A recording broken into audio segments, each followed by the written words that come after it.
శ్రీ మాత్రే నమః.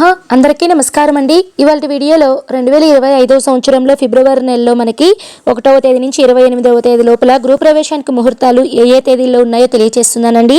ఫిబ్రవరి నెలలో ఫిబ్రవరి 2వ తేదీ, ఫిబ్రవరి 3వ తేదీ, ఫిబ్రవరి 6వ తేదీ, 7వ తేదీ, 8వ తేదీ, ఫిబ్రవరి 9వ తేదీ, ఫిబ్రవరి 10వ తేదీ, ఫిబ్రవరి 12వ తేదీ, ఫిబ్రవరి 13, 14, 15, 16, 17, 18, 20, 21, 22, 23, 24 ఈ తేదీలలో మాత్రమే మనకి ఫిబ్రవరి నెలలో గృహప్రవేశానికి ముహూర్తాలు అయితే ఉన్నాయండి. ఈ ముహూర్తాలు అనేటివి అందరికీ ఒకలా ఉండవండి. వారి జన్మ నక్షత్రాన్ని బట్టి, జాతకాన్ని బట్టి ముహూర్తం టైమింగ్స్ అయితే మారుతూ ఉంటాయి. బట్ ఓవరాల్గా ముహూర్తం ఉండే డేట్స్ అయితే ఇవ్వండి. పూర్తి వివరాలన్నీ కూడా మన ఛానల్లో వీడియోస్ అప్లోడ్ చేస్తున్నాను. తప్పకుండా మీకు ఉపయోగపడితే మన ఛానల్ విజిట్ చేసి చూడండి. Thank you for watching.